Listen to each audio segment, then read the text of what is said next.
السلام عليكم ورحمة الله تعالى وبركاته. أعزائي المشاهدين، كنتمنى تكونوا بخير وعلى خير وفي أحسن حال يا رب العالمين. الوصفة ديال اليوم إن شاء الله غادي تكون عبارة عن بريوات مالحين بالدجاج، ولكن المذاق ديالهم مذاق ديال الحوت. فبمناسبة اقتراب شهر رمضان، الله يدخلوا علينا بالصحة والسلامة، غادي نقدم لكم هذه الوصفة. كتجي بنينة بزاف. المذاق ديالها كما قلت لكم ديال الحوت، واخا اننا مصغبينهم فقط بالدجاج. كنتمنى ان شاء الله هذه الوصفة هذه تعجبكم وتوجدوها على شله في هذا الشهر الكريم، وردوا عليا كيفاش جاتكم. ما تنسونيش من التعاليق المحفزه ديالكم، اللايك الا عجبكم الفيديو، والبارطاج مع الاصدقاء والاحباب. غادي نبداو على بركه الله. بالنسبه للمقادير اللي غادي نحتاج، عندي هنايا دجاجه من وزن 2 و300 2 و400 غرام، كل واحد يدير الكميه اللي كتناسبو ديال الدجاج. عندي الصلصه الحاره، هنايا راه عندي الهريسه، عندي كذلك القزبور والثومه اللي غادي طحناهم مع بعضياتهم، عندي صلصه الصوجه، وغادي نستعمل كذلك صلصه المحار. عندي واحد 2 3 ديال الحامضات مصيرين اللي راني طحنت فقط اللب من بعد ما حيدت ليه دوك العظيمات ديالو. بالنسبه للتوابل، عندي 3 المعالق كبار ديال العطريه ديال الحوت، 3 المعالق كبار ديال البابريكا، معلقه كبيره ديال الخرقوم، ومعلقه كبيره ديال السكينجبير، كذلك معلقه كبيره ديال الكمون.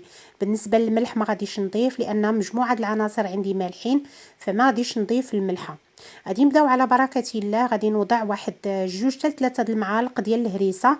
بالنسبه للناس اللي ما كيبغيوش الحرور، ممكن انكم تستغناو عليه نهائيا. غادي نضيف كذلك 2 معالق ديال الشرموله ديال القزبور والثومه، وغادي نضيف داك الحامض المصير اللي طحنت. غادي نضيف حتى 3 المعالق ديال صلصه الصوجه، وكذلك 3 المعالق ديال صلصه المحار. مهم غادي نزيد نضيفهم في المرحله الجايه، ما نكتروش منهم. ما نقولوش يعني هي باش نحصلوا على المذاق ديال الحوت بزاف نكتروا، راه اي حاجه كتكتر منها اكثر من القياس ديالها كتنقلب العكس ديالها، والمذاق ما كيبقاش زوين، فما تكتروش بزاف. غادي نضيف كما قلت لكم التوابل اللي ذكرت لكم سابقا، غادي نضيفهم كاملين، وغادي نخلط هاد الشرموله ديالي مزيان حتى ينسجموا ليا العناصر كاملين، وغادي نبدا نشرمل في الدجاج ديالي مزيان.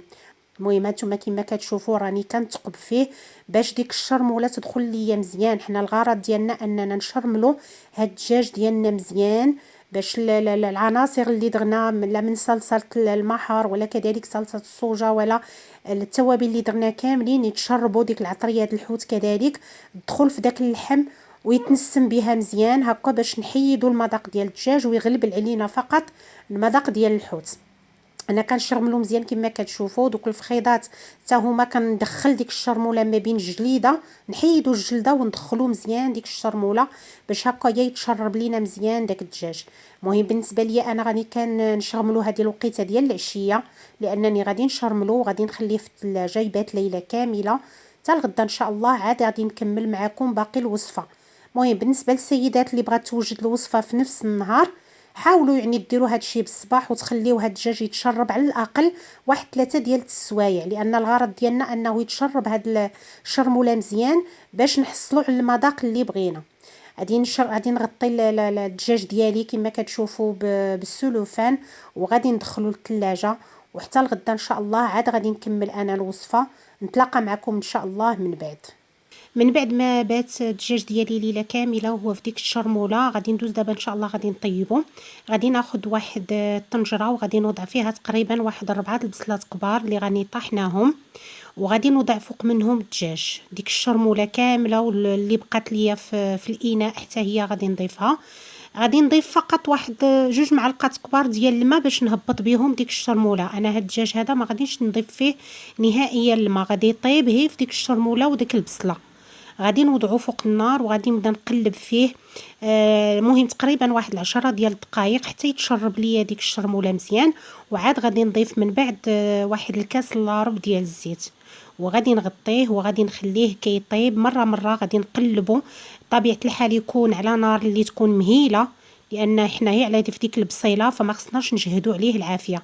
غادي نبقى نقلب فيه مره مره حتى يطيب ليا الدجاج مزيان ويولي ليا داك الصدر ديال الدجاج فتي. عاد غادي نحيدو وغادي نقيه.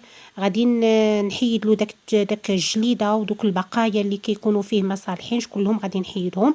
غادي نحتفظ فقط هي بالدجاج، هي باللحيمه ديال الدجاج هي اللي غادي نقبضها، وغادي نفردها كما كتشوفوا. المهم انا هنا راه جايني شويه سخون، غير غادي نوريكم يعني القياس اللي غادي نخلي عليه داك اللحيمه ديالي، وغادي نخليها حتى يبرد، عاد غادي نكملوا ان شاء الله من بعد. في مقلاة ساخنه غادي نوضع القليل من الزيت، وغادي نوضع فيه 100 غرام ديال الشامبينيون لي طري، غادي قطعته قطع صغيره كما كتشوفوا. غادي نشحروا واحد شويه في المقله وغادي نحيدو. وفي نفس المقلاة غادي نوضع خليط من هنايا، راه عندي 100 غرام ديال الزيتون الخضر اللي بلا عظم، غادي قطعته قطع صغيره.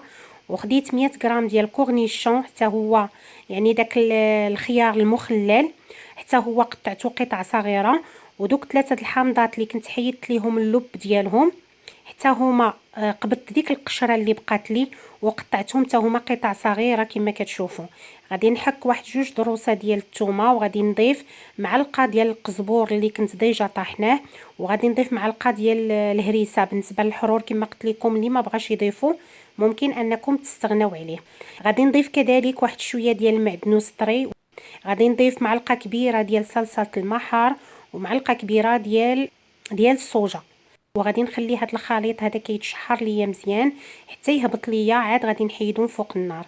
غادي ندوز من بعد البصله اللي كنت طيبت فيها الدجاج كما كتشوفوا، راني قليتها حتى بقات هي ديك الزويته ديالها اللي باينه من الفوق. غادي نضيف الشعريه الصينيه على ديك المريقه ديال البصله، وغادي نبدا نحرك فيها حتى تشربها مزيان. من بعد غادي نضيف الخليط ديال الزيتون والشامبينيون وكذلك القطع ديال الدجاج اللي قطعتهم قطع صغيره كما كتشوفوا. غادي نضيف واحد 200 غرام ديال الفرماج محكوك، وغادي نخلط جميع هاد العناصر هذه مزيان. المهم كما كتشوفون هنايا راه ما كفاتنيش هاد الطاوه، راني خويته في واحد الطبسيل كبير. غادي نحاول نخلطو مزيان حتى يتجانسوا ليا العناصر كامله، وغادي ندوز من بعد ما يكون برد ليا مزيان باش ما يقطع لياش الورقه. ما نخدموش بالخليط وهو سخون حتى يبرد، عاد غادي ندوز ان شاء الله غادي نشكلوا البريوات ديالنا. كما كتشوفوا هنا راني قطعت الورقه ديال البسطيله، قطعتها على نص، وغادي نبدا نشكل في البريوات ديالي بالطريقه المعتاده. يعني دائما راني فايته مورياكم كيفاش يعني كنخدم البريوات. غادي نشكل البريوات ديالي كذلك، غادي ندير دي سيغار وغادي ندير واحد البسيطلات هكا وليداتي بغاهم. غادي نكمل الخليط ديالي كامل بالتشكال ديالو في البريوات كما كتشوفوا. ومهم انا بالنسبه ليا غادي نخليه هكا، غادي نوضعوه في المجمد، ما غاديش نقليهم دابا. نتمنى ان شاء الله الوصفه ديال اليوم تعجبكم، راها كتجي بنينه بزاف. نتمنى انكم تجربوها ان شاء الله في شهر رمضان وتردوا عليا كيفاش جاتكم. خليكم في حفظ الله ورعايته، الى اللقاء في فيديو اخر، وصفه جديده باذن الله، وعواشركم بركه مسعوده.